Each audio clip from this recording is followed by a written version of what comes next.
this resource, Attracting and Retaining Staff, we will examine ways to find candidates that meet your childcare business's needs and learn strategies to help keep them employed with you. The information contained here has been prepared by Civitas Strategies Early Start and is not intended to constitute legal, tax, or financial advice. The Civitas Strategies Early Start team has used reasonable efforts in collecting, preparing, and providing this information, but does not guarantee its accuracy, completeness, adequacy, or currency. The publication and distribution of this information is not intended to create, and receipt does not constitute an attorney-client or any other advisory relationship. Reproduction of this information is expressly prohibited. In today's conversation, we will discuss ways you can create a job announcement to help you find the right talent for your childcare center. We will explore ways to include bonuses and/or pay increases in your program, and we will look at how the benefits you offer can help you retain staff members. The pandemic induced a national staffing crisis, which has had damaging impacts on the childcare sector. This impacts the ability for you to provide critical essential childcare services for the community and also places your childcare business at risk. Now more than ever, staffing is an integral component of the childcare business model. Without the necessary staffing in place, other components of the business's ability to operate are at risk. While some external factors may be out of your control, many others are within your control, with actions that you can consider today to address staffing shortages. As you consider strategies to attract the best talent for your program and offer increased compensation and staff benefits, it's important to note that a staple feature of the Child Care Account Stabilization Payment Program is that the funds can be used to meet the pressing challenges that the staffing crisis has presented. There are also ways to stretch your grant funds further by offering incentives to your staff that produce meaningful value for them without a high price tag. When recruiting new staff, you may want to consider having both a job description and a job announcement for the position you are filling. The job description defines the job and the minimum requirements for the position. It functions like your contract with the employee by letting them know the important things that somebody who does this job needs to know or be able to do. The full job description provides a lot of details that, while relevant, may not be necessary to explain up front. Remember that the Wiser platform has templates you can use as a starting point for your job descriptions. A job announcement, on the other hand, serves a different purpose. The role of the job announcement is to present to prospective applicants, here's why you should come work with us. It is more about creating a document that not only tells a person about the job, but also explains to them why they should want to work for you. Think of it as trying to sell the job to an individual. To attract top talent, it is well worth the effort to take time to craft a high-quality job announcement. In his book, Lean Recruitment, Gary Romano of Civitas Strategies recommends a three-part job announcement comprised of three main sections called the why, the what, and the how. In the first section of your job announcement, you will want to explain the why an individual should choose your organization as their place of employment. This doesn't have to be lengthy, maybe 5 or 6 sentences, but you want to convey what qualities about your business will make them want to take that step into the unknown and come work for you. How do you stand apart as an employer? Is your workplace a fun environment? Is it an opportunity to help children who need your services the most? What inspires you and your current employees about working at your business? What is exciting about it? What do employees get out of being part of this organization? Those are the things you want to include in this first section. This is also where you want to include your basic business information such as where you are located, your neighborhood, and what is nearby. In the next section, you will want to talk about the what.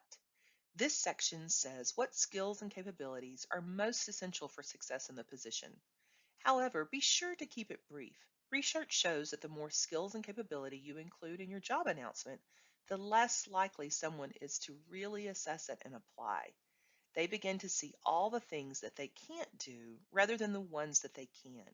So keep this section to the 7 or 8 most critical items that you feel are most important for them to succeed in this position. In your final section, you will include the how. This section outlines how prospective applicants apply for the position. What information are you going to want to know? Do you need a copy of their registry certificate when they apply, or any certifications like a current CPR card? Do you need other information up front, like for them to fill out an official job application? These are the questions that you will want to include in this final section. As you are drafting your announcement, don't hesitate to look for inspiration from online job sites. It is often a great idea to see what other announcements for childcare providers in your area or even across the nation are highlighting as important whys and whats. This is a great way to understand how things are being discussed or communicated currently in the market. If you've created your business plan, you may want to refer back to your first section for inspiration. So now that you have your job announcement, how do you get it into the hands of the people that you want to hire? Most people start with posting the job announcement online at sites such as Indeed or on a local job board. Using Wisconsin's Early Childhood Jobs and the Wiser platform gives you posting access to Indeed and 11 other posting locations. Using social media and statewide and national professional associations is another approach to getting the word out. There are also active approaches you can take to search for talent, such as reaching out to potential candidates who are in your network, and also those in your network that can help you connect with potential candidates. These are folks like your friends, your current employees, and the families that you currently serve. It can be really important to let them know that you are actively hiring because they can serve as your most effective connectors. Another useful group of connectors can be other professionals in the childcare field. Not everyone is extremely competitive, and there may be people that you know in the childcare field who don't see you as a threat and would be happy to help connect you with anyone who comes to mind. Now that you have a job announcement and we've explored ways to find the talent you need to run your business, let's turn our attention to ways we can stay competitive for staff members in today's job market. As we enter the post-pandemic job world, we are seeing every indication that securing top talent is going to be highly competitive. This may be a time when you want to consider bonuses and incentives for new hires to be paid back if they leave your organization in less than 6 months. You can also offer incentive pay and say that for a period of time, like for the first 3 months, you will pay a slightly higher rate to get talent into your organization. The same can be true for your existing employees. What you don't want is to create wage compression, which occurs when you start hiring new people at a higher rate of pay because there's so much competition in the labor market. This can leave your existing employees who have been loyal to you for years suddenly making much less than incoming employees. In this situation, you may want to consider employee retention initiatives as well. You can offer incentives for people to remain with you in your organization, such as temporary bonuses or temporary wage increases. For more information on structuring and offering these incentives, see the resource Financially Invest in Your Staff with Temporary Pay Increases or Bonuses. While compensation is likely the number one factor when someone chooses to enter and stay in a job, benefits are also a critical piece of their decision. There are many reasons why you should offer benefits. Here are a few of them. Benefits improve staff satisfaction, which aids in increased staff retention. Happy and healthy employees are more engaged employees. Benefits make the employer more competitive in a tight labor market. This is what could separate you from another program offering similar pay. Benefits let staff know they are valued and that you are supportive of their needs. The pandemic has brought on different needs and considerations for employees, and they need a place of work that can meet those needs. Providing benefits does not have to be an all or nothing concept. Different benefits can be offered with varying price points. Some may be little to no cost, some may be more significant. Even small increases can make a big difference in a tight labor market. Most importantly, you want to be sure that regardless of what is being offered, Your employees can 1. See the value in them, 2. Easily understand them, and 3. Easily access them.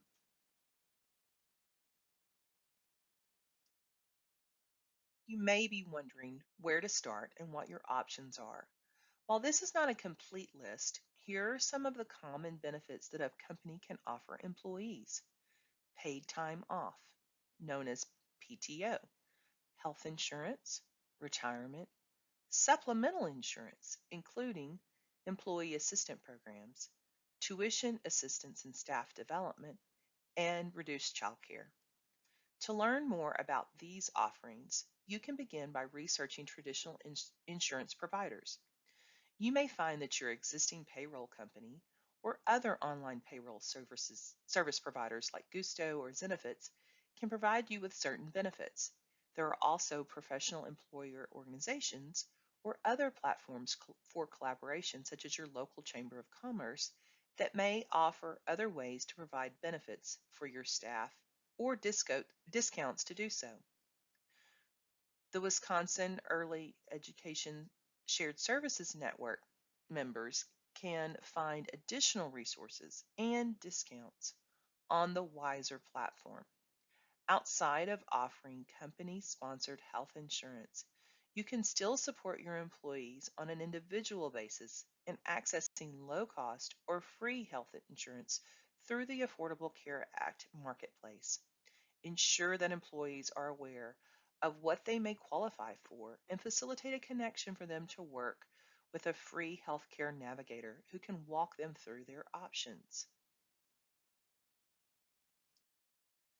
The information in this guide is offered to empower childcare providers to what is within their power and means to address current staffing shortages. The heightened awareness and importance of staffing for childcare businesses have created a number of new opportunities to help owners increase the compensation of childcare staff and teachers via the use of grant funds. While the influx of grant funding is temporary, there are ways to structure these offerings to avoid long-term implications, such as those contained within this resource.